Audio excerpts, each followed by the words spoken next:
श्री बालकृष्ण लाल की जय, श्री गिरिराज धरण की जय, श्री भागवत भगवान की जय।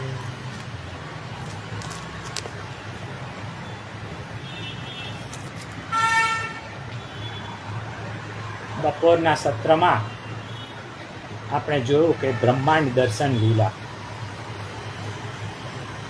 કનૈયાને સ્તનપાન કરાવે છે ત્યારે કનૈયાને બગાસું આવે છે. એના મુખમાં જશોદાને પૃથ્વી, આકાશ, સ્વર્ગ, સૂર્ય, ચંદ્ર, સમુદ્રો, દિશાઓ, પર્વત, નદી, નાના પ્રકારના પ્રાણીઓ વગેરે સમસ્ત બ્રહ્માંડના દર્શન થયા. જશોદાજી ડરી ગયા, પોતાની આંખ બંધ કરી અને આશ્ચર્યચકિત થઈ ગયા. ગર્ગાચાર્યજી પ્રસાદી લઈને વિદાય થયા. તેમના ગયા પછી શ્રી કૃષ્ણએ એક સખા મંડળની સ્થાપના કરી. શિશુ ચોર મંડળી બધાના ઘરે જઈ અને મહી માખણ ચોરી અને ખાઈ લેવા. પોતે પ્રમુખ બન્યા અને સભ્ય કોણ? તો કે વાંદરા, માકડા, ગોપ બાળકો એના આજીવન સભ્યો. આમ તો ગોપીઓ પોતે જ ઈચ્છતી હતી, તેથી કૃષ્ણ એમને ઘેર પધારતા હતા અને માખણ ચોરી કરતા હતા.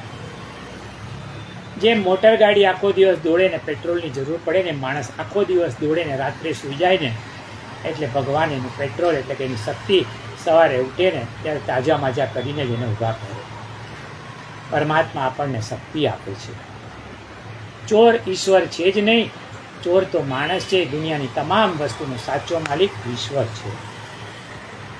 એક દિવસ શ્રી કૃષ્ણ મથુરાના રસ્તા પર જઈને ગોપીને કહે છે કે તારું માખણ આપ, દૂધ દહીં મને આપી દે, ત્યારે એને ટેક્સ ભરવો પડશે. ગોપીએ ધક્કો માર્યો એટલે એક ઝાડ ઉપર ચડી અને એને પથ્થર માર્યો ગોળી પર ને બધા દહીં દૂધ ઢોળાઈ ગયા. ગોપીએ જઈને યશોદા માને ફરિયાદ કરી છે. યશોદા કહે છે કાનો તો કહેતો હતો કે તે એને ધક્કો માર્યો, આ પણ એણે મારી મટુકી કેમ લઈ લીધી?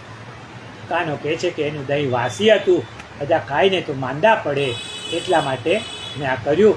તો ગોપીને યશોદામાં ઠપકો આપે છે કે આ તારા માટે યોગ્ય નથી. કૃષ્ણએ બરાબર જ કર્યું છે. એક છે લોભી ગોપી, એક સ્વાર્થી ગોપી છે ને એક ભક્ત ગોપી છે.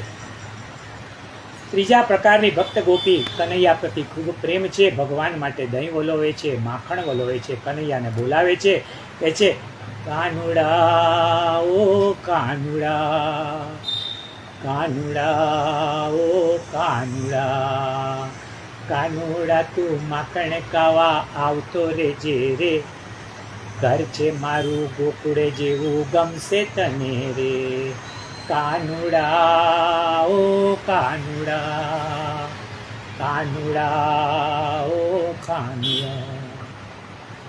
ગોપી કહે છે કે આપના માટે બનાવ્યું છે, મારા હાથનું માખણ આરોગજો. અને ગોપીનો આ પ્રેમ જોઈને ઠાકોરજી જાતે પધારે છે.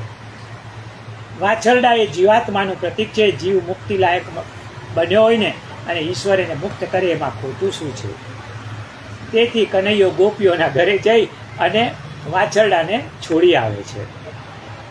કોઈક વાર કનૈયો ગોપીના ઘરમાં જાય ને માખણ ન મળે ને તો ગુસ્સામાં આવીને સૂતેલા બાળકને ઉઠાવે છે, રડાવે છે કે તારી માં કંજૂસ છે, મારા માટે માખણ નથી રાખતું. જાગવું એટલે શું? તો કે પોતાના કર્તવ્ય પ્રત્યે સભાન થવું ને એ જાગવું છે. માતા પિતા માટે, સંતાનો માટે, દેશ માટે, આપણાથી નબળા હોય ને એ લોકો માટે, જરૂર હોય તો ત્યારે અને ધાર્મિક કાર્યો માટે આપણી ફરજ છે. માણસે પોતાની ફરજ પ્રત્યે સભાન રહેવું જોઈએ, જાગતા રહેવું જોઈએ. અર્જુન સૂતેલો હતો, કે છે મારે લડવું નથી, આ બધા મારા સગા છે. અર્જુનને કર્તવ્યનું ભાન નથી. ત્યારે શ્રી કૃષ્ણએ એને ગીતાનું જ્ઞાન આપી અને ગીતા સાંભળીને અર્જુન બોલ્યો છે એ અચ્યુત, મારો અજ્ઞાનથી ઉઠેલો મોહ નાશ થયો છે. આપની કૃપાથી મને એની સ્મૃતિ થઈ છે, સંશયનો નાશ થયો છે, જેથી હવે હું આપના વચન પ્રમાણે કરીશ. અર્જુનની જેમ ભગવાનની આજ્ઞા પ્રમાણે ચાલવું એનું નામ છે જાગવું, અને ભગવાનની આજ્ઞાથી વિરુદ્ધ દિશામાં ચાલવું એનું નામ છે ઊંઘવું. સૂતેલા છોકરાને કનૈયો જગાડે છે, મારે તમારું કામ છે. બીજાના ઘરમાં લઈ જાય છે, માટલા ઊંચે લટકાવ્યા હોય, હાથ પહોંચે નહીં ખિસ્સામાંથી દોરીથી બાંધેલો પથ્થર તોડીને માટલાને ટક મારે, માટલાનું ઓપરેશન થઈ જાય.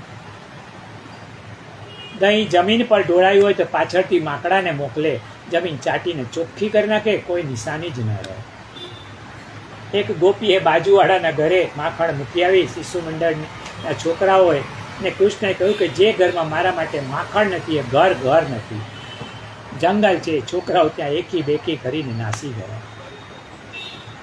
ઘરમાં જે ઠાકોરજી માટે કોઈ સામગ્રી નથી ને ઘર નથી પણ નરક છે. આમ લીલાઓ બાલકૃષ્ણ દ્વારા દુનિયાને જ્ઞાન આપે છે. ચોરીમાં પણ કૃપા છે કનૈયાની. કેટલીક ગોપીઓ ઓટલે બેઠીને ગામ ગપાટા મારે પણ દર્શન કરવા ન જાય. જે ગોપી નંદાલયમાં જઈ શકતી નથી એના ઘરે જઈ અને કૃષ્ણ માખણ ચોરી કરે છે એ તો મનની મોહન ચોરી કરતા હતા. કારણ કે મન જ માખણ જેવું છે ગોપીઓનું, એને ચોરી દો. એ કહે છે, ગોપીઓ કહે છે કે અમારા મનની ચોરી કરો, પણ જે કૂપણ છે ભેગું કરીને કોઈને આપતા નથી ને એના ઘરમાં કૃષ્ણ ચોરી કરે છે, ખાતા વધે બીજાને આપી દે છે. કેટલીક કૃષ્ણને શિશુચોર મંડળીથી પરેશાન ગોપીઓ નંદાલયમાં જઈને ફરિયાદ કરે છે. કહે છે કે યશોદા તારા કાનુડાને સાદ કરીને વાર રે, આવડી ધૂમ મચાવે વ્રજમાં કોઈ નહીં પૂછણહાર રે.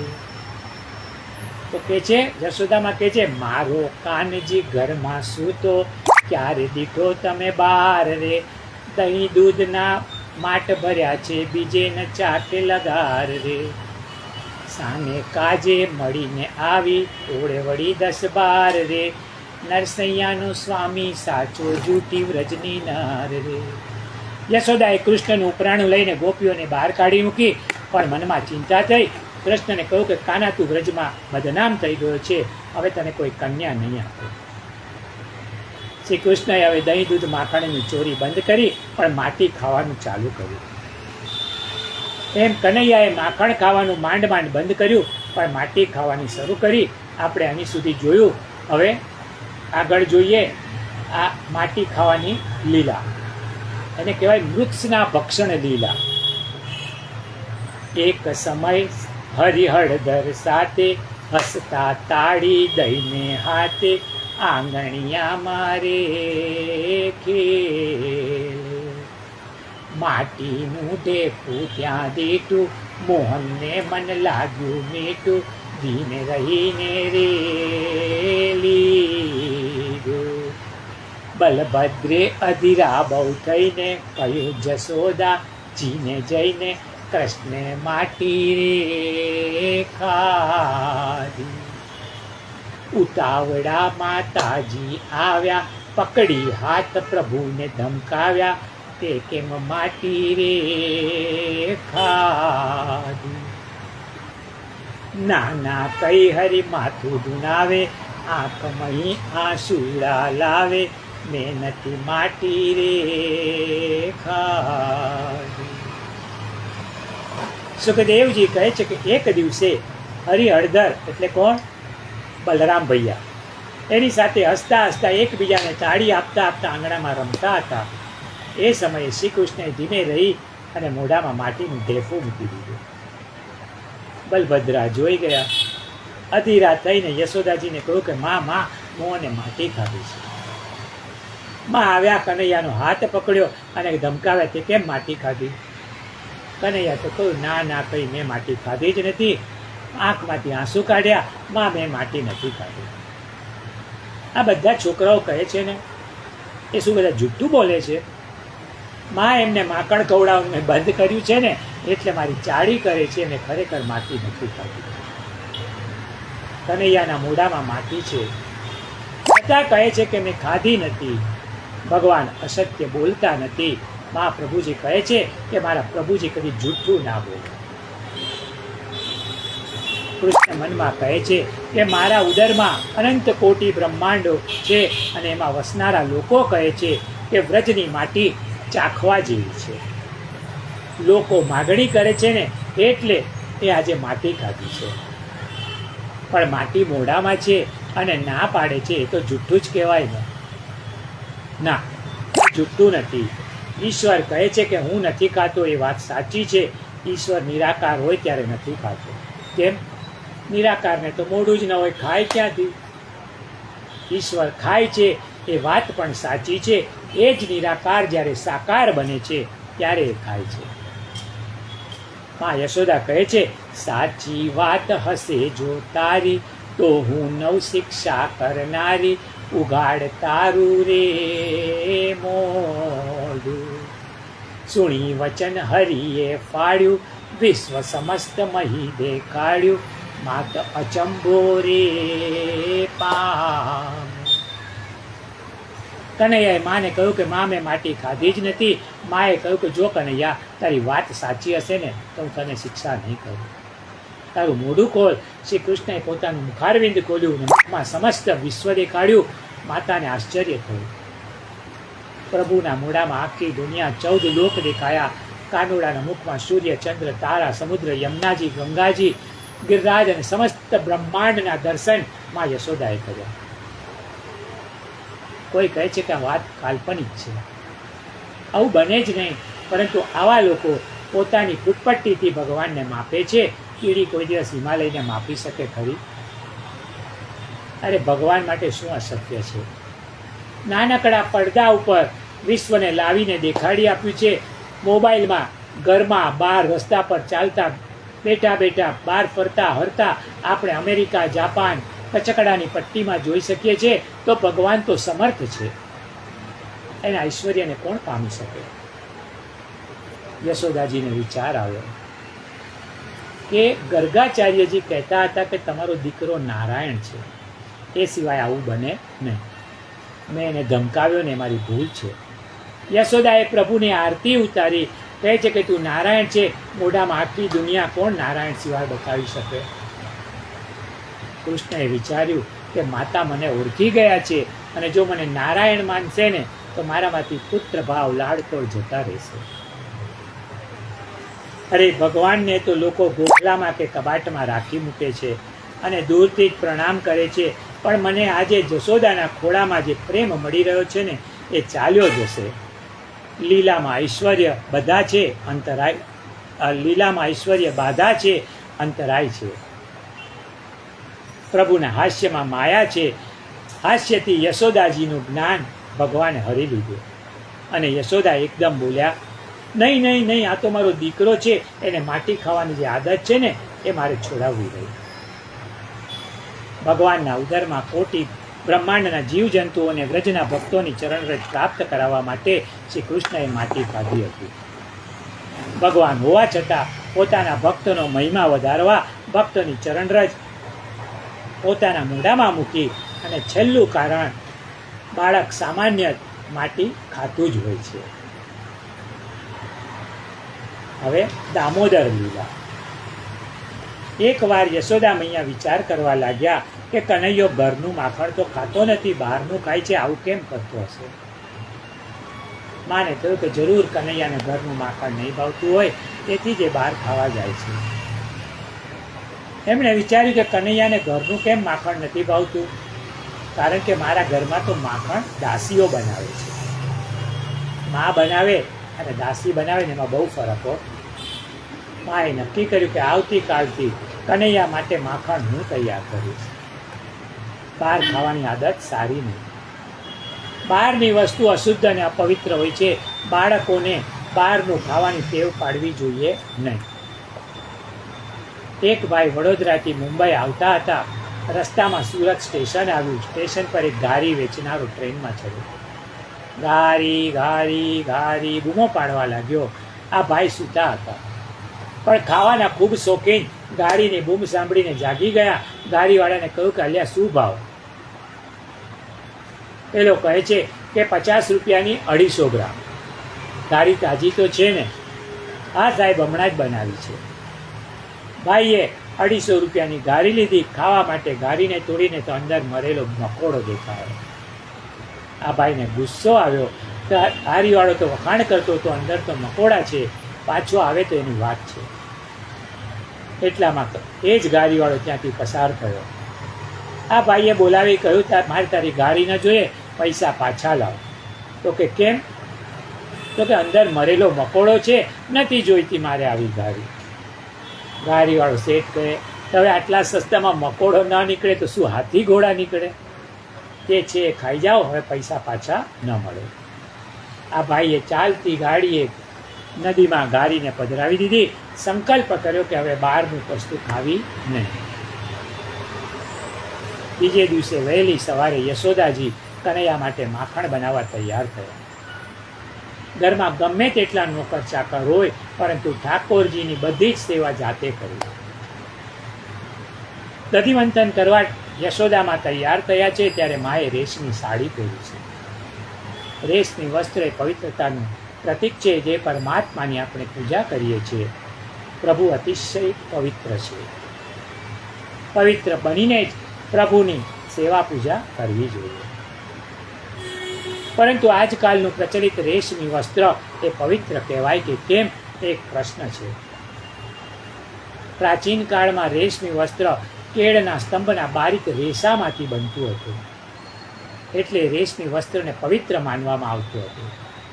પરંતુ આજની તારીખે રેશમના કીડાઓને મારીને વસ્ત્રો બનાવાય છે. અનેક કીડાની હિંસા થાય છે. તેથી આ રીતે તૈયાર થતા આજના રેશમી વસ્ત્રો પવિત્ર કહેવાય કે નહીં, એક પ્રશ્ન છે. યશોદાએ કંગન અને કુંડલ પહેર્યા હતા. અંબોડામાં વેણી નાખી હતી. વહેલી સવારે છાસ વલોવે છે. દધિમંથન કરતા કરતા ભગવાનના બાલ ચરિત્રોને ગાઈ રહ્યા છે. વહેલી સવારે માતા માહી વલોવે, કૃષ્ણ રટતી જા. નટકટ આવીને નેત રાખે છે, નટકટ આવીને નેત રાખે છે. એવું દ્રશ્ય દેખાય ગોકુળમાં એને, કૃષ્ણ કૃષ્ણ દેખી. ઘરમાં કામ કેવી રીતે કરવું ને એ યશોદાજી પાસે શીખવા જેવું છે. ભગવાનનું સ્મરણ કરતા કામ કરવામાં આવે ને તો તે ભક્તિ છે. ગીતામાં કહ્યું છે કે તસ્માદ સર્વેષુ કાલેષુ મામનુસ્મરયુદ્ધ ચ. શ્રી કૃષ્ણ ભગવાન અર્જુનને કહે છે કે મારું સ્મરણ કરતા કરતા તું યુદ્ધ કર. આપણે હાથથી જે કામ કરીએ છીએ ને એમાં જે સામર્થ્ય છે ને તે ઈશ્વરનું છે એમ માનવાથી હાથ વડે કર્મ થાય ને તે યજ્ઞ કાર્ય બને છે, યજ્ઞ કર્મ બને છે. ઈશ્વરને બુદ્ધિના માલિક સમજીએ ને જ્ઞાન છે, અને ઈશ્વરને હૃદયમાં પધરાવીએ ને તે ભક્તિ છે. આપણે કામ કરીએ છીએ પણ પ્રભુને યાદ કરતા નથી. આજે તો 60-65 વર્ષના કાકા પણ કામ કરતા જાય ને સિનેમાના ગાયન લલકારતા જાય. એમને ખબર નથી કે ભગવાનનું તેડું ક્યારે આવી પહોંચશે. જ્યાં કામ કરતા કરતા પ્રભુનું સ્મરણ કરવામાં આવે ને તે કામ પણ ભગવાનની સેવા બની જાય છે. મા યશોદા દધિમંથન કરે છે અને દધિમંથન કરતા કરતા ભગવાનના બાલ ચરિત્રોને ગાઈ રહ્યા છે. પ્રાચીન કાળમાં લોકો ભગવાનનું નામ લેતા અને ઘરમાં કામ કરતા. અષ્ટ સખાઓ વર્ણન કરે છે કે વ્રજમાં ભક્તો કામ કેવી રીતે કરતા. તો શું કહે છે? પ્રાત સમે ઉઠી બ્રજબાલા, ગાવત મંગલ ગીત રસાલા. મંથન કરે મોહન જસ ગાવે, સુમર સુમર હરિ ગુણ સચુ પાવે, સુમર સુમર હરિ ગુણ સચુ પાવે. મા યશોદાજી દહીં વલોવતા હતા ને ત્યારે શ્રી કૃષ્ણ સૂતા છે. માનું ગીત સાંભળ્યું. ઉઠીને યશોદાજીની પાસે આવ્યા. કહ્યું કે મા મને ભૂખ લાગી છે, ખાવાનું આપ. કૃષ્ણએ દહીં મથવાનો રવૈયો પકડી લીધો. યશોદાએ દહીં મંથન બંધ કરી ઘોડામાં લઈને શ્રી કૃષ્ણને સ્તનપાન કરાવવા બેઠા. ભગવાનને માની પરીક્ષા કરવાની ઈચ્છા થઈ. જોઉં તો કરો કે માનું ધ્યાન ક્યાંય બીજે છે કે નહીં. કનૈયાએ માને પ્રશ્ન પૂછ્યો કે મા, તને સૌથી વધારે વહાલું કોણ? મા યશોદા શરમાઈ ગયા. કહ્યું તારે શું કામ છે? યશોદાએ જવાબ ના આપ્યો એટલે કનૈયાએ ફરી વાર પૂછ્યું કે મા, તને નંદબાવા સૌથી વધારે વાલા છે ને? યશોદા કહે છે કે ના બેટા, હું સાચું કહું છું. મને તારા કરતાં દુનિયામાં કોઈ વધારે વાલું નથી. ભગવાનને કહ્યું કે હવે તો મારે મારી માની પરીક્ષા કરવી જ પડશે. માં ખોટું તો નથી કહેતી ને. પ્રભુ છે ને પરીક્ષા કર્યા વગર કોઈને અપનાવતા જ નથી. આપણે પણ એવું જ કરીએ છીએ ને. 50-100 ગ્રામ દ્રાક્ષ લઈએ, 2-5 તો ચાખી લઈએ છીએ. એમ ભક્તને ભગવાન તપાસીને પછી જ અપનાવે છે. ભગવાને શું પરીક્ષા કરી? અવિનાશીએ અગ્નિ વધારી, ચૂલે દૂધ ઉભરાય રે. પુરુષોત્તમને પડતા મેલ્યા, દોડ્યા યશોદા માત રે. કહે યશોદા લાલન વિના ઘડીએ ના રહેવાય રે. યશોદાએ ચૂલા પર દૂધ ગરમ કરવા મૂક્યું હતું. એ ઠાકોરજીએ પરીક્ષા કરી અને એને ઉભરાવી દીધું. અગ્નિ વધારી દીધો ઠાકોરજીએ, એટલે દૂધ જલ્દી ગરમ થઈ ગયું અને ઉભરાઈ ગયું. તરત જ યશોદાજીએ કૃષ્ણને ખોળામાંથી નીચે મૂક્યા અને દૂધ ઉતારવા દોડી ગયા. માં આ પરીક્ષામાં નાપાસ થયા. પ્રભુએ વિચાર્યું કે દૂધ જેવા દુનિયાવી પદાર્થો માને વાલા છે, હું નથી વાલો. મને પૈપાન કરાવતા હડસેલીને દૂધ માટે દોડ્યા છે. હીરો છોડી અને પથરો લીધો. કનૈયાને ગુસ્સો આવ્યો, એણે તોડફોડ ચાલુ કરી દીધી. પુરુષોત્તમે પથરો લીધો, કીધો ગોળીમાં ઘાવ રે. બાણ પ્રતાપે બોલ્યા રતન બારે, લમ છેલમ થાય રે. કહે યશોદા લાલન વિના ઘડીએ ના રહેવાય રે. ભગવાને પથરો લીધો, ગોળી પર ઘા કર્યો. ગોળીમાંની છાશ માખણ બધું ઢોળાઈ ગયું, રેલમ છેલ થઈ ગયું. જે ભગવાનને તરછોડી અને દુનિયા માટે દોડે ને એને હંમેશા નુકસાન જ થાય.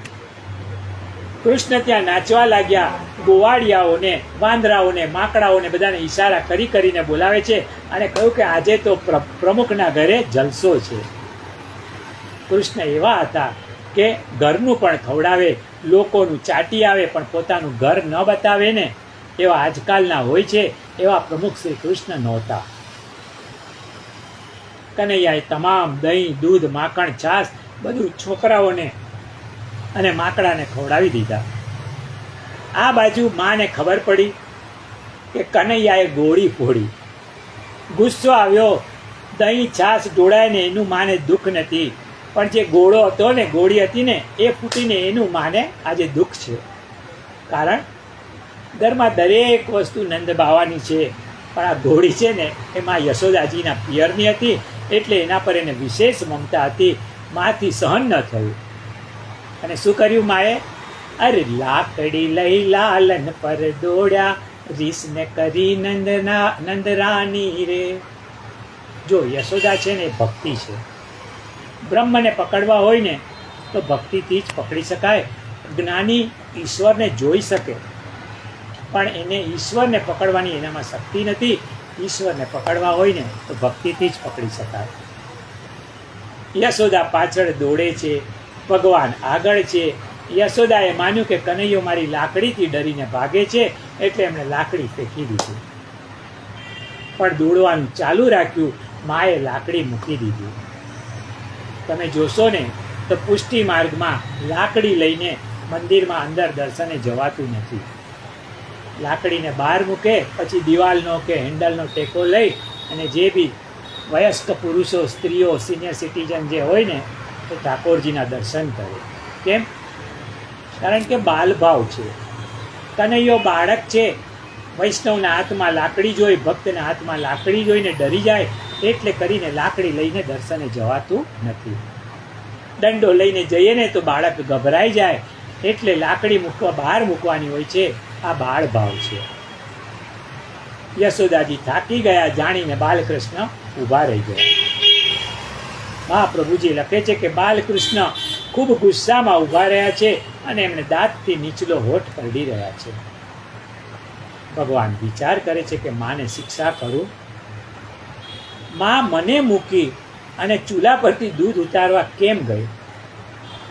પછી ભગવાનને થયું કે મારી માને દોડાવી કોણે? તો કે લોભે દોડાવી. દૂધનું નુકસાન થાય એ એનાથી સહન ન થયું એટલે દોડી. મારે મારી માની અંદર રહેલા લોભને શિક્ષા કરવી જોઈએ. ઠાકોરજીનો નીચલો હોઠ એ લોભ છે.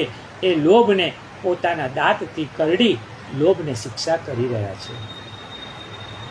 યશોદાજીને થાકી ગયેલા જાણી બાલકૃષ્ણ સામા આવ્યા અને જાતે પકડાયા. યશોદાજી બાલકૃષ્ણને દોરડાથી બાંધવા જાય છે, પણ દોરડું 2 આંગળ ખૂટે છે. દોડવું એ સાધના છે.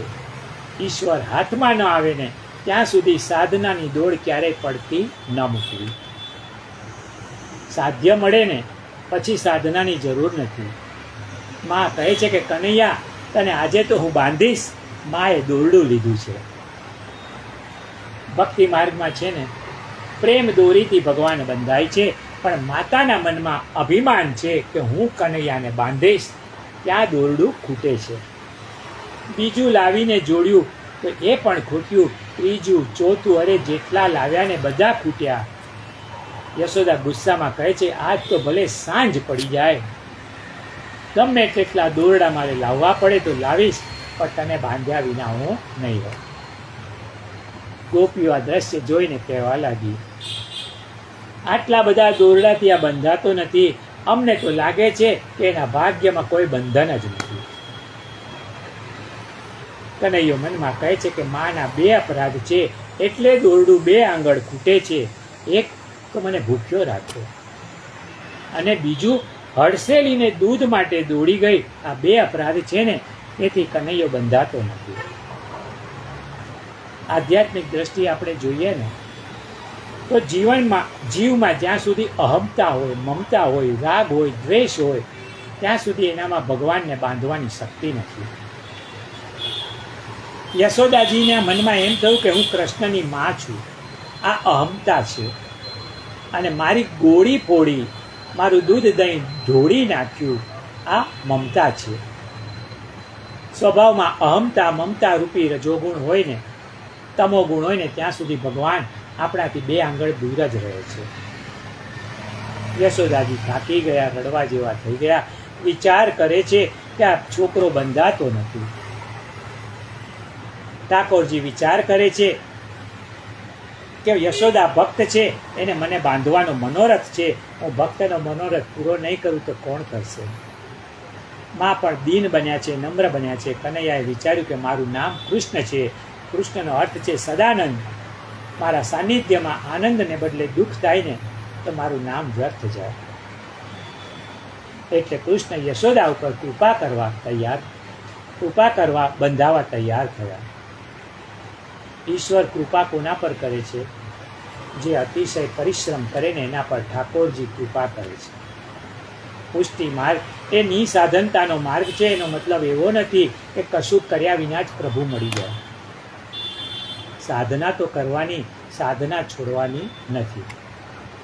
પણ મને મારા આ સાધન દ્વારા પ્રભુ મળ્યા ને એવું નહીં માનવાનું. પ્રભુની કૃપાથી મળ્યા છે એવું માનવાનું. મેં જપ કર્યા, મેં તપ કર્યું એટલે પ્રભુ મળ્યા ને એવું માનવાનું નહીં. ઈશ્વર આળસુ માણસ પર કદીએ કૃપા કરતો જ નથી. ઉપનિષદ કહે છે કે નિર્બળ માણસ, આળસુ માણસ આત્મ તત્વને, પરબ્રહ્મને પ્રાપ્ત કરી શકતો નથી, પરંતુ સખત મહેનત કરનારની ઉપર જ ઈશ્વર કૃપા કરે છે. એટલે સુખદેવજીએ શબ્દ મૂક્યો છે, દ્રષ્ટવા પરિશ્રમમ કૃષ્ણ. યશોદાનો પરિશ્રમ જોઈ અને કૃપયાશી ઠાકોરજી કૃપા કરવા તૈયાર થયા. આ કથાનું તાત્પર્ય એ છે કે સાધના, ભક્તિરૂપી પરિશ્રમ કરવો ને કે ઠાકોરજીને કૃપા કરવાનું મન થઈ જ જાય. આળસુ માણસ ઉપર ઈશ્વર કદી કૃપા કરે જ નહીં. એક ભાઈએ શેર લખ્યો, કબ આએગા વહ દિન कि हारे को मिलेगी ट्रॉफी. जे हारी जाए ने ट्रॉफी मिले, हारे को मिलेगी ट्रॉफी. गाय देगी चाय और भैंस देगी कॉफी. આવું લખનાર જાણતો હતો કે હું જિંદગીમાં ક્યારેય જીતવાનો નથી, એટલે કહે છે કે હારનારને ટ્રોફી મળે ને એવો દિવસ ક્યારે આવશે. તે આળસુ એવો હતો કે બધું તૈયાર જોઈએ, હાડકાં હલાવવાની જરૂર નહીં. એટલે બીજા ચરણમાં લખે છે કે ગાય દૂધના બદલે તૈયાર ચા આપે અને ભેંસ તૈયાર ટોફી આપે તો કેવું? આ માણસને જવાબ આપવાનો કે ભાઈ તું જીવતો છે ને ત્યાં સુધી આવો દિવસ આવવાનો નથી. શ્રી કૃષ્ણએ વિચાર્યું કે હું બંધાવું ને તો માને આનંદ થશે. આમ વિચારીને શ્રી કૃષ્ણ બંધાયા. આ દામોદર લીલા છે. દામ એટલે દોરડું અને ઉદર એટલે પેટ. જેના પેટ ઉપર દોરડું છે ને એ દામોદર. બંધાઈને શ્રી કૃષ્ણએ દુનિયાને સંદેશ આપ્યો છે કે હું ઈશ્વર છું ને છતાં પણ માતા પિતાના બંધનમાં છું. તમે ગમે તેટલા મહાન હો પણ એક વાત યાદ રાખજો, માતા પિતાની આજ્ઞામાં રહેજો. કયામાં રહેજો, માતા પિતાની ક્યારેય ઉપેક્ષા કરશો નહીં. પણ આજકાલ બંધન કોઈને ગમતું નથી, છતાં પણ કહું છું કે બંધન અનિવાર્ય છે. પટાવાળો ક્લાર્કથી, ક્લાર્ક મેનેજરથી, મેનેજર ડિરેક્ટરથી બંધાયેલો હોય ને તો ઓફિસનું તંત્ર બરાબર ચાલે. એમ કુટુંબનો દરેક વ્યક્તિ કુટુંબના વડીલથી બંધાયેલો હોવો જોઈએ. વડીલ જેમ કહે ને એમ બધાએ ચાલવું જોઈએ, પરંતુ વડીલ પોતે પણ સ્વતંત્ર નથી. વડીલ કોઈ સંતથી બંધાયેલો હોવો જોઈએ, અને સંત શાસ્ત્રથી બંધાયેલો હોવો જોઈએ, અને શાસ્ત્ર ધર્મથી બંધાયેલું હોવું જોઈએ, અને ધર્મ ઈશ્વરથી બંધાયેલો હોવો જોઈએ. આમ બધા એકબીજાના બંધનો સ્વીકારી ને ચાલે ને તો સંસાર સ્વર્ગ બની જાય. પરંતુ આ બધા બંધનોને સ્વીકારશો નહીં, સ્વચ્છંદી બનશો તો દુનિયા નરક બની જશે. દુનિયામાં જીવવા જેવું કશું રહેશે નહીં. માટે આ બધા બંધનો અનિવાર્ય છે. સંસારમાં હોઈએ કે સ્વર્ગમાં, દરેક જગ્યાએ મર્યાદા છે, અને મર્યાદા જે છે ને એ જ બંધન છે. ભગવાનની પરવસતા તો જુઓ. આત્મા રામ હોવા છતાં એને ભૂખ લાગે છે. પૂર્ણ કામ હોવા છતાં એ અતૃપ્ત રહે. શુદ્ધ સત્વરૂપ હોવા છતાં પણ ક્રોધ કરે. લક્ષ્મીપતિ હોવા છતાં ચોરી કરે. મહાકાલ યમ વગેરેને ભય પમાડનાર પોતે ડરીને ભાગી જાય. મન કરતાં પણ તીવ્ર ગતિ હોય ને છતાં બી માતાથી પકડાઈ જાય. આનંદમય હોવા છતાં દુઃખી થાય, રડે, અને સર્વવ્યાપક હોવા છતાં આજે દોરડાથી બંધાઈ જાય. આ બધું ભગવાનની સ્વાભાવિક ભક્ત અવસ્થા છે. ભગવાન ભક્તથી હારે છે. શ્રી કૃષ્ણએ વિચાર્યું કે હું મનુષ્ય રૂપે છું, તમારે બંધનમાં રહેવું જોઈએ. પૂર્વજન્મમાં નંદ બાવા દ્રોણ નામના વસુદેવ હતા, અને યશોદાજી ત્યારે ધરા નામથી એમના પત્ની હતા. બ્રહ્માજી આ બંનેને વરદાન આપેલું કે તમે ગાયોની રક્ષા કરવા ગોકુળમાં જન્મ લેશો ને ત્યારે તમને ભગવાનની બાળ લીલાઓનો લાભ મળશે. અને તેથી નંદ યશોદા શ્રી કૃષ્ણની બાળ લીલાથી પોતાના જીવનને ધન્ય માનતા હતા.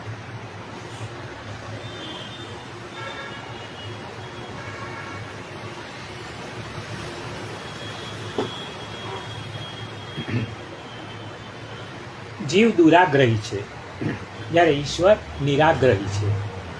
જ્યાં આગ્રહ કે દુરાગ્રહ છે જ નહીં, ત્યાં ભગવાન નમતું જોખે છે. શ્રી કૃષ્ણ પોતાની ઈચ્છાથી ખાંડણિયા સાથે બંધાયા. શ્રી કૃષ્ણએ બંધાઈને જગતને એ સંદેશ આપ્યો કે ભક્તની બધી વસ્તુ મીઠી લાગે. ભક્તનું બંધન પણ આજે મને મીઠું લાગે છે. ભક્તની કોઈ પણ માગને હું ક્યારેય ઠુકરાવતો નથી. મીરાનું ઝેર પણ મને મીઠું લાગ્યું. આમ શ્રી કૃષ્ણએ બંધન સ્વીકારી લીધું. કૃષ્ણને બાંધીને મા ઘરમાં કામ કરવા લાગ્યા. શ્રી કૃષ્ણનું શ્રી અંગ ખુલ્લું છે. જમીન પર ઘસડાતા ઘસડાતા ઠાકોરજી ચાલી રહ્યા છે. ભગવાનના અંગનો સ્પર્શ ધરતીને થયો. ધરતીમાં ભગવાનના સાત્વિક ભાવ ઉતર્યા. ધરતીને રોમાંચ થયો. એ પોચી કોમળ બનીને જમીન પોચી બનતા નંદ બાવાના આંગણામાં ઉભેલા 2 વૃક્ષો શ્રી કૃષ્ણનો સ્પર્શ થતા પડી ગયા. ભક્ત કઠોર ન હોય, ભક્તિ પ્રગટે ને ત્યારે હૃદય કોમળ બને છે. ભક્તિ માર્ગમાં કઠોરતા હોય ત્યાં સુધી આગળ વધી શકાતું નથી. આમ ધરતી કોમળ પોચી બનતા વૃક્ષો ઉખડીને પડી ગયા. આ 2 વૃક્ષો કોણ છે? તો કહે છે કે કુબેરના પુત્રો નલ કુબેર અને મણિગ્રીવ નારદ ઋષિના શ્રાપથી યમલાર્જુન નામના વૃક્ષો થઈ નંદરાયના આંગણા નજીક યમુનાજીના કિનારે ઊભા હતા. શ્રી કૃષ્ણ પોતે બંધાઈને કુબેરના બે પુત્રોને નારદના શ્રાપથી બંધનમાંથી મુક્ત કર્યા. નારદજી જ્ઞાની ભક્ત હતા, એમના દર્શન ક્યારેય વ્યર્થ જાય નહીં. નારદજીના દર્શનના ફળ સ્વરૂપે આ બંનેને આજે શ્રી કૃષ્ણના દર્શન થયા છે. પરીક્ષિત રાજાએ સુખદેવજીને પ્રશ્ન કર્યો કે હે ભગવાન, આ બંને કુબેરના પુત્રોએ શું અપરાધ કર્યો હતો કે જેને લીધે નારદજી એમને વૃક્ષ બનવા માટે શ્રાપ આપ્યો? સુખદેવજીએ કહ્યું કે હે રાજન, કુબેરના બંને પુત્રો રુદ્રના અનુચર હતા, પરંતુ તેઓ યૌવન, ધન અને વ્યસનરૂપી ત્રિદોષથી પીડાતા હતા. એકવાર આ બંને ખૂબ મદિરા પાન કરીને અપ્સરાઓ સાથે ગંગાજીમાં જળ ક્રીડા કરી રહ્યા હતા, ત્યારે ત્યાં દેવ ઋષિ નારદ આવી પહોંચ્યા. કુબેરના આ બંને પુત્રોને નિર્વસ્ત્ર અવસ્થામાં જોઈ અને વૃક્ષ બનો એવો શ્રાપ આપ્યો. આ શ્રાપની પાછળ પણ દેવર્ષિ નારદનો અનુગ્રહ જ હતો. દુનિયામાં સ્ત્રી એટલે પૈસાનો મદ મનુષ્યનું ઘણું અનિષ્ટ કરે છે. ધનના મુખ્ય 3 દોષ છે. ધન પોતે જ એક દોષ છે, ધનનું અભિમાન એક દોષ છે, અને ધનની તૃષ્ણા એક દોષ છે. દરિદ્રમાં પહેલા 2 દોષ હોતા નથી.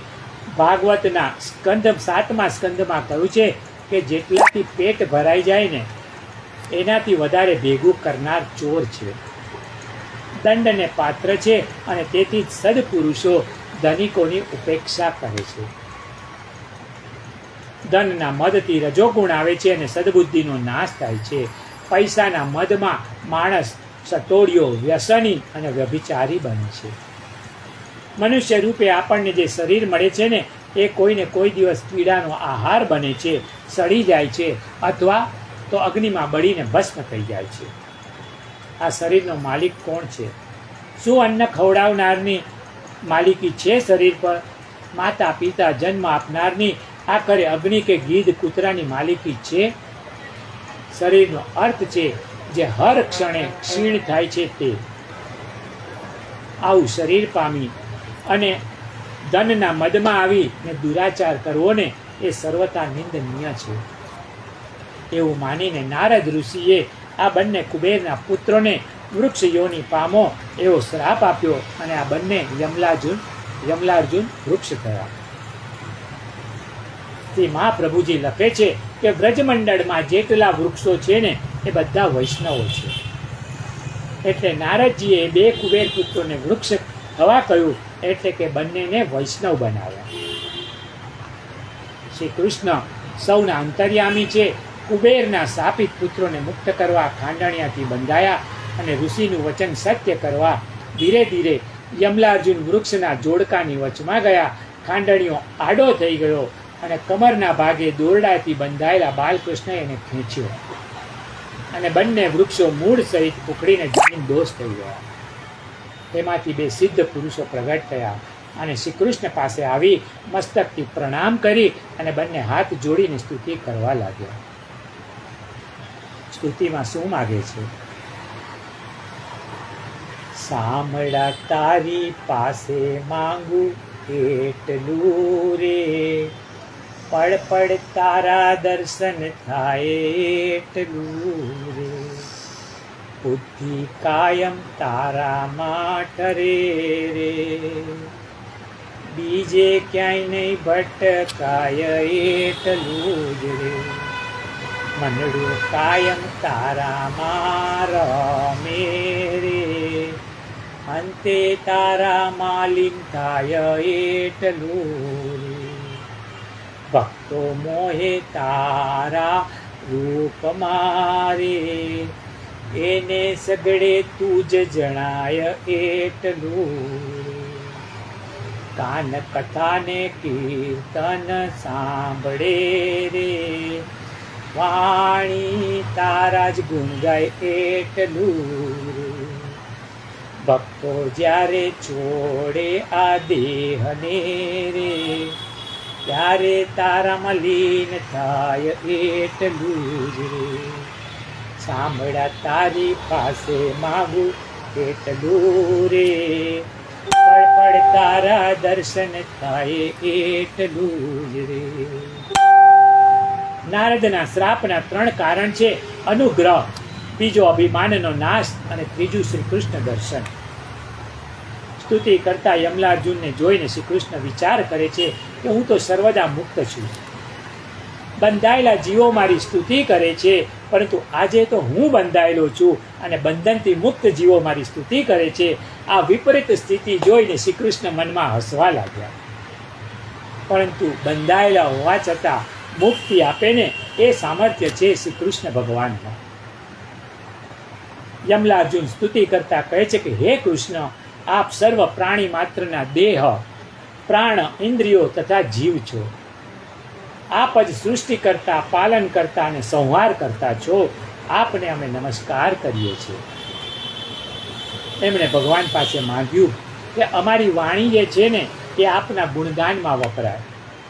કાન આપની કથામૃતનું પાન કરે, આ હાથ આપની સેવા કરતા રહે, મન આપના ચરણોમાં લીન રહે, અમારું મસ્તક આપને પ્રણામ કરવામાં અને આંખો આપના અને સંત મહાત્માઓના દર્શન કરતી રહે ને, એવી કૃપા કરો. ભગવાને કહ્યું કે નારદ ઋષિએ તમારા નિંદનીય કાર્ય હોવા છતાં લક્ષ્મીના મદથી અંધ બનેલા તમારા પર કૃપા કરવા જ આ શ્રાપ તમને આપ્યો હતો. આ બંને કુબેર પુત્રોએ બંધાયેલા શ્રી કૃષ્ણની પરિક્રમા કરી છે અને ત્યાંથી વિદાય થઈ ગયા. એમણે વિચાર્યું કે આ બંધાયેલા છે ને એટલે જ આજે દર્શન થયા, બાકી આ નિર્ગુણ બ્રહ્મના દર્શન શક્ય નથી. દોરડા દ્વારા ખાંડડિયાથી બંધાયેલા બાલકૃષ્ણ વિચાર કરે છે કે હું કાલિય નાગનું દમન કરી શકું, હું ગોવર્ધન પર્વતને ધારણ કરી શકું, પરંતુ આ પ્રેમ બંધનને હું નહીં કાપી શકું. ભમરો ગમે તેવા લાકડાને કોરી ખાય, પરંતુ કોમળ એવા કમળમાં એ કેદ થઈ જાય છે. જે લાકડું છેદી શકે એ કમળ છેદી ન શકે ના. કેમ? કારણ કે પ્રેમ છે અને પ્રેમમાં લાચારી છે, એ ભેદી શકાય નહીં. જેનું નામ લેવાથી અરે ભવો ભવના બંધન છૂટી જાય, એવા શ્રી કૃષ્ણ યશોદાનું બંધન છોડી શકતા નથી. લાચાર બને છે કારણ કે પ્રેમ છે. થોડી વારમાં ત્યાં નંદ બાવા આવ્યા અને ખાંડણિયા સાથે ઘસડાતા કૃષ્ણને જોઈ અને દોરડું છોડી નાખ્યું. માં અને કૃષ્ણ કાંઈ બોલતા નથી, કારણ કે એ તો બાંધવાવાળી છે. નહીં બોલું. કનૈયાએ મા સાથે બોલવાનું બંધ કર્યું. રાતના માને બેચેની થઈ. કનૈયો રિસાયો છે, ચિંતામાં છે. રાત્રે ઘરને ઓટલે ચિંતામાં બેઠા બેઠા મા યશોદાજી રડે છે. ભગવાન દોડતા આવ્યા. માના પોતાના પિતાંબરથી માના આંસુ લૂછ્યા છે. માને મનાવીને ઘરમાં પાછા લઈ આવ્યા. જુઓ તો ખરા, વ્રજની એક ગોવાલણ યશોદા ભગવાન પાસે જે કૃપા મેળવી શક્યા છે ને, એ ભગવાનના પુત્ર હોવા છતાં, બ્રહ્મા આત્મા સ્વરૂપે હોવા છતાં, શંકર અને અર્ધાંગિની હોવા છતાં લક્ષ્મીજી પણ એ કૃપા નથી પામી શક્યા. માએ બાંધ્યા, પિતાએ છોડ્યા, કારણ પોતે નથી બંધનમાં કે પોતે નથી મુક્ત. સુખદેવજી કહે છે કે એક દિવસ નંદ બાવાના આંગણામાં એક ફળ વેચનારી આવીને મોટે મોટેથી બોલી, કોઈને ફળ લેવા છે, ફળ લ્યો, કોઈ ફળ લ્યો. આ સાંભળીને શ્રી બાલકૃષ્ણ ફળ ખરીદવાની ઈચ્છાથી એમના ટૂંકી ટૂંકી આંગળીઓવાળા નાનકડા હાથોમાં અનાજ લઈને દોડ્યા. કેટલુંક અનાજ તો ફળવાળી પાસે જતા પહેલાં જ રસ્તામાં વેરાઈ ગયું, છતાં પેલી ફળવાળીએ એટલા થોડાક જ અનાજના દાણાના બદલામાં એમના બંને હાથમાં રહી શકે ને એટલા બધા ફળ આપ્યા. વેચનાર સ્ત્રીની ઉદારતાથી શ્રી બાલકૃષ્ણ પ્રસન્ન થયા છે અને એમણે એના બદલામાં એની આખી ટોપલી રત્નોથી ભરી દીધી. પ્રભુ છે ને કોઈનું બાકી રાખતો નથી. એક ભક્તે કહ્યું છે, કોઈનો ભાર ન રાખે મોરારી આપે, વ્યાજ શીખે ગરખવાળી. સુદામાના તાંદુલ લીધા, એના મહેલ કનક નાખીધા. થોડું ચંદન કુબજાનું લીધું, એનું રૂપ અનુપમ કીધું, કે વાલો મારો રાખે ન કોઈની ઉદારી, કોઈનો ભાર ન રાખે મોરારી વાલો, આપે ત્યાં જ શીખે ગરતવાળી, કોઈનો ભાર ન રાખે મોરારી વાલો, આપે વ્યાજ શીખે ગરતવાળી. સબરી બાઈએ બોર આપ્યા ભાવ કરીને ભારી, એઠા બોર આરોગી કીધી, મોક્ષની અધિકારી, કેવાલો મારો કોઈનો ભાર ન રાખે. વિભીષણે લંકામાં રહીને ભક્તિ કરી તી ભારી, રાવણને મારીને રામે બનાવ્યો એને લંકાપતિ તેવારી, કેવાલો મારો કોઈનો ભાર ન રાખે. દ્રૌપદીએ પાટો બાંધ્યો ચીર ફાડીને વારી, 999 ચિરજ પૂર્યા ભરી સભાની મોજારી, કેવાલો મારો કોઈનો ભાર ન રાખે. 999 સારી સપ્લાય, 999 સારી સપ્લાય, ભરી સભાની મોજારી, કેવાલો મારો કોઈનો ભાર ન રાખે. સુગ્રીવ માટે વાલીને માર્યો રહી ગઈ તી ઉધારી, પ્રાચીન પીપળે ઋણ ચૂકવ્યું થઈને કૃષ્ણ મુરારી, કેવાલો મારો કોઈનો ભાર ન રાખે.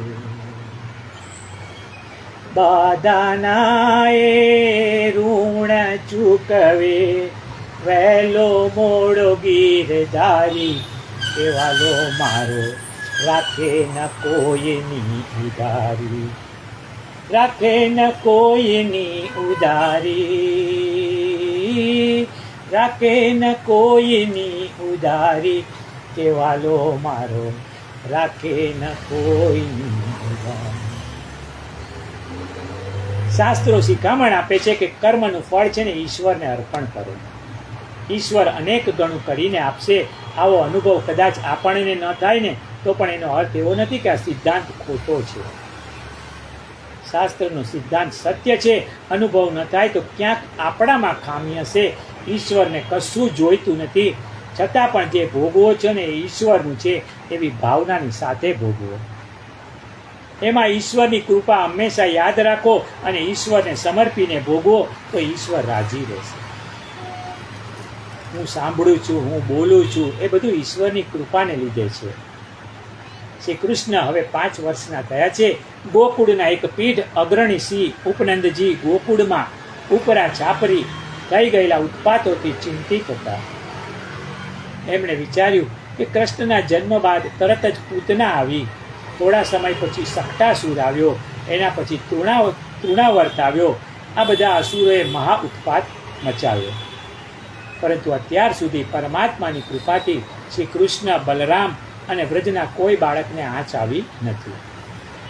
છતાં પણ લાગે છે કે અહીં રહેવામાં જોખમ છે એવું લાગતા એમણે નંદ બાવાને ત્યાં શ્રી ગામવાસીઓની બધાની સભા બોલાવી અને ઉપરોક્ત હકીકત રજૂ કરી વૃંદાવન જઈને વસવાનો પ્રસ્તાવ મૂક્યો.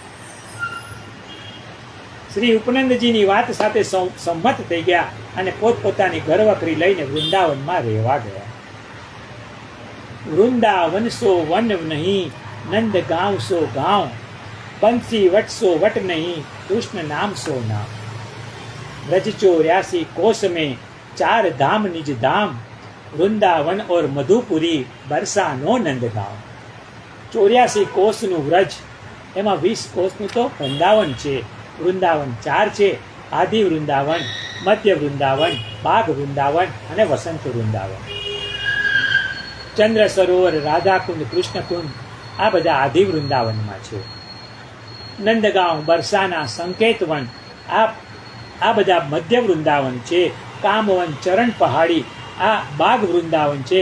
અને મથુરાથી 10 કિલોમીટર દૂર બાકે બિહારી જ્યાં બિરાજે છે ને એ જ વસંત વૃંદાવન છે. દરેક વૃંદાવન 5-5 કોસના છે. ગુસાઈજીએ અષ્ટપદી લખી છે, સંસ્કૃતમાં છે. ગુસાઈજીએ વ્રજભૂમિ માટે કહ્યું છે, મંગલમ મંગલમ વ્રજભૂમિ મંગલમ. આ મંગલમ શબ્દ 3 વાર વાપર્યો છે. કેમ? તો કે વ્રજમાં ભગવાને 3 પ્રકારની લીલાઓ કરી છે: બાળ લીલા, કુમાર લીલા અને કિશોર લીલા. આ 3 લીલાઓના સ્વરૂપ કયા?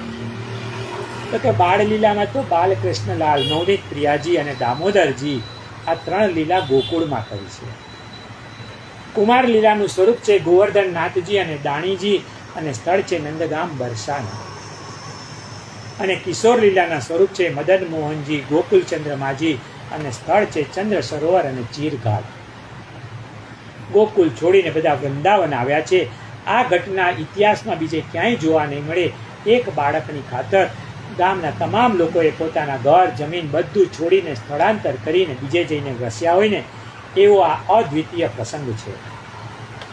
શ્રી કૃષ્ણ પ્રત્યેનો લોકોનો કેટલો પ્રેમ છે ને એ આના પરથી દેખાય છે.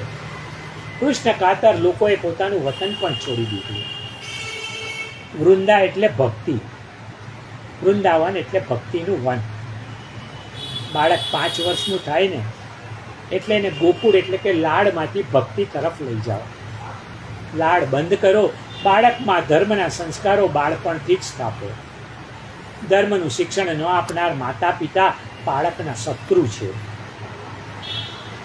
વૃંદાવનમાં આવ્યા પછી એકવાર ઠાકોરજી ઉદાસ બેઠા હતા. યશોદા માએ પૂછ્યું કે બેટા ઉદાસ કેમ છે? શ્રી કૃષ્ણએ કહ્યું કે માં, હું મધુમંગલ અને શ્રીદામા સાથે રમવા ગયો ને ત્યારે એ લોકોએ મારી સાથે રમવાની ના પાડી દીધી. કહે છે કે તું હજી નાનો છે, અમે તારી સાથે નહીં રમીએ. ત્યારે મેં એને કહ્યું કે તમે પણ 5 વર્ષના અને હું પણ 5 વર્ષનો છું, તો નાનો કઈ રીતે? તો કહે છે કે માં, એ લોકોએ મને કહ્યું કે કનૈયા, અહીં ઉંમરનો સવાલ જ નથી, પણ જે ગાયો ચરાવવા જાય ને એ મોટા અને ઘરમાં બેઠા રહે ને એ નાના. લાલા, તું અમારી સાથે ગાયો ચરાવવા આવતો નથી ને તેથી તું નાનો છે. શ્રી કૃષ્ણએ કહ્યું, નક્કી કર્યું કે હવે મારે પણ ગાયો ચરાવવા જવું જોઈએ. એક દિવસ શ્રી કૃષ્ણએ યશોદા માને કહ્યું તો હું ગાયો ચરાવવા જાઉં. યશોદાજી કહે છે, બેટા તું નંદબાવા જેવડો મોટો થાય ને ત્યારે જજે. કનૈયાએ તો નંદબાવાની પાઘડી પહેરી, બનાવટી મૂછો લગાવી, હાથમાં લાકડી લીધી ને બહારથી આવીને બાળને ટકોરા માર્યા. બાળની ઉગાડતા જ યશોદાજી નંદબાવાના રૂપમાં કનૈયાને જોઈને બોલ્યા કે કનૈયા, અરે કનૈયા, તું તો ખરેખર નંદબાવા જેવો જ લાગે છે. કનૈયાએ કહ્યું કે મૈયા, તો પછી મને ગાયો ચરાવવા કેમ નથી મોકલતા? બેટા તું હજી નાનો છે, તું એમ કર, તું વાછરડાને લઈને યમુના કિનારે ચરાવવા જા. કારતક મહિનાની સુદ આઠમ ગોપાષ્ટમી કહેવાય છે. એ દિવસે ભગવાન શ્રી કૃષ્ણ વાછરડા લઈને ચારવા ગયા.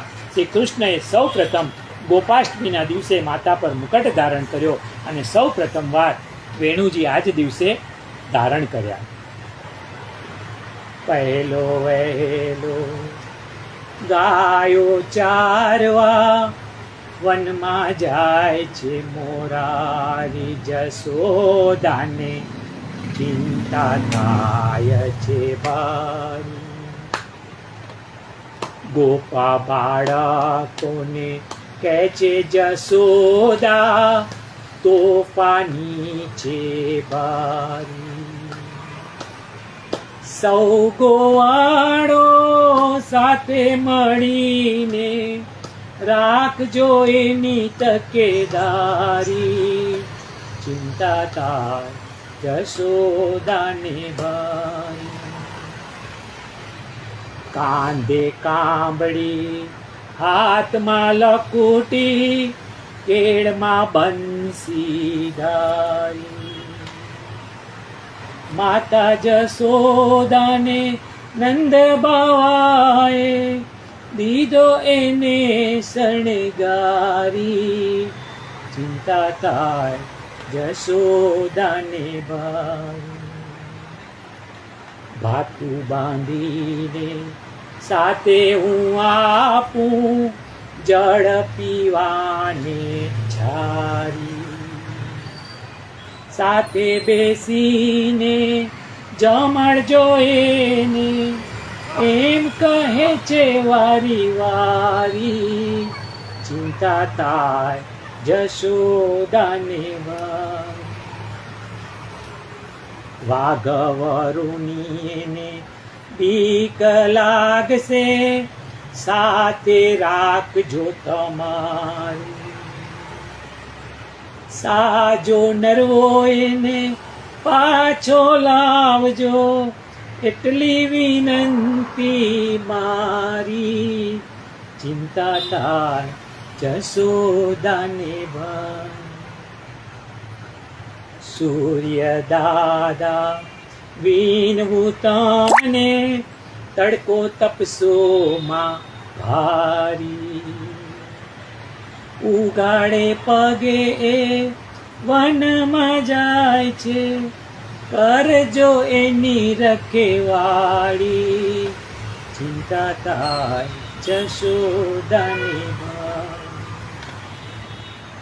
સૌ દેવો એની રક્ષા કરજો એવી પ્રાર્થના મારી.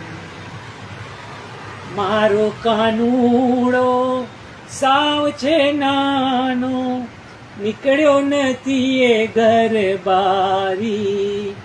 ચિંતા થાય જશોદાને ભાઈ. આટલી બધી ચિંતા જોઈ, ચિંતા સાંભળી અને કનૈયો જવાબ આપે છે. શું કહે છે? મારી સાથે છે સૌ ગોવાળોમાં તું ચિંતા કરમાં મારી. સાંજ પડે સૌ સાથે આવશું એમ કહે છે વનમાળી.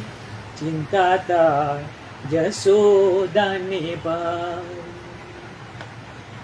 સાંજ પડીને ઘેર આવ્યો ગોવિંદ ગાયો ચારી. નંદ બાવાએ જશોદા માએ આરતી એની ઉતારી. ચિંતા થાય જશોદાને ભાઈ. શ્રી કૃષ્ણએ જશોદાને કહ્યું છે કે મૈયા હું જંગલમાં વાછરડા ચારવા જાઉં ને તો વાછરડા દૂર ચાલ્યા જાય તો એમને મારી પાસે કઈ રીતે બોલાવું? તો કે બેટા ચિંતા નહીં કર, એક વાંસળી છે તારા માટે તૈયાર કરી છે, તારી પાસે રાખ. ઘરે આવવાનો સમય આવે ને ત્યારે કદમના વૃક્ષ પર ચડીને વાંસળી વગાડજે. વાછરડા વેણું નાદ સાંભળીને તારી પાસે આવશે, બધાને લઈને તું ઘરે આવજે. શ્રી કૃષ્ણ દરરોજ સાંયકાળે વેણું વગાડે છે. વાછરડા વેણું નાદ સાંભળીને ઊભી પૂંછડીએ કરીને શ્રી કૃષ્ણ તરફ દોડતા દોડતા આવી શ્રી કૃષ્ણના શરીર સાથે પોતાના શરીર ઘસે છે, ચાટે છે, કૂદે છે. કૃષ્ણ સાંજે વાછરડા ચારીને ઘરે આવે છે. એક દિવસ શ્રી કૃષ્ણ અને બલરામજી ગોપ બાળકો સાથે વૃંદાવનમાં યમુના કિનારે વાછરડા ચારતા હતા ત્યારે એમને મારી નાખવાના ઈરાદાથી આવેલા એક ભયંકર રાક્ષસને જોયો. એનું નામ હતું બકાસુર. પૂતનાનો ભાઈ થાય અને બગલાનું રૂપ લઈને અહીં આવ્યો છે. બકાસુર એટલે દંભ, યમુનાજી એટલે ભક્તિ. ભક્તિના કિનારે દંભ આવે છે. બગલો એ દંભનું પ્રતીક છે. શાસ્ત્રએ દંભને મોટું પાપ ગણ્યું છે. અન્ય પાપનું પ્રાયશ્ચિત થઈ શકે, દંભનું પ્રાયશ્ચિત નથી. જેનો દેખાવ સુંદર અને કરણી દુષ્ટ એ દંભી છે, એ બકાસુર છે. પાખંડીઓથી ભક્તિ દુષ્ટ થાય છે. આળસ અને પ્રમાદથી કર્મયોગનો નાશ થાય, અહંકારથી જ્ઞાનનો નાશ થાય અને પાખંડ દંભથી ભક્તિ નાશ પામે છે. આજે લોકોને ધર્મ પ્રત્યે પ્રેમ કેમ નથી? કારણ કે ધર્મના ક્ષેત્રમાં દંભ ઘૂસી ગયો છે. શ્રી કૃષ્ણએ આ દંભરૂપી બકાસુરને બે ચાંચ પકડીને ચીરી નાખ્યો અને ભક્તિને વિશુદ્ધ બનાવી. શ્રી કૃષ્ણએ વ્રજમાંથી વીણીને દંભી પાખંડીઓને ખતમ કર્યા અને ધર્મ માર્ગને વિશુદ્ધ બનાવ્યો. સાંજે ઘેર જઈ ગોપ બાળકોએ બકાસુર વધની વાત યશોદાજીને આ પ્રમાણે કહી. મૈયા મૈયા, આજે તો બાળકૃષ્ણ શ્રી કૃષ્ણએ એક બહુ મોટું પરાક્રમ કર્યું. એક પર્વત જેવા મોટા બગલારૂપી રાક્ષસને બે ચાંચ પકડીને ચીરી નાખ્યો. યશોદાજીએ આશ્ચર્યથી પૂછ્યું કે કેવી રીતે? તો એક છોકરાએ ત્યાં યશોદાજીની એક સાડી પડી હતી, એ સાડી લઈને ચીરી બતાવી કે મૈયા આ રીતે. વાછરડા ચારવા સાથે જતા ગોપ બાળકો દરરોજની ઘટનાઓ સાંજે આવી અને જશોદાજીને કહી સંભળાવતા. આજે અત્યારે હવે આ સત્રને આપણે વિરામ આપીએ. આવતીકાલે બપોરે 2:45 એટલે 2:45 વાગે આગળનું જે અષ્ટયામ સેવા છે, 8 સમયની સેવા, એ 8 સમયનું બધું આવતીકાલે વાંચશું. ત્યાં સુધી સર્વને જય શ્રી કૃષ્ણ, જય શ્રી કૃષ્ણ, જય શ્રી કૃષ્ણ.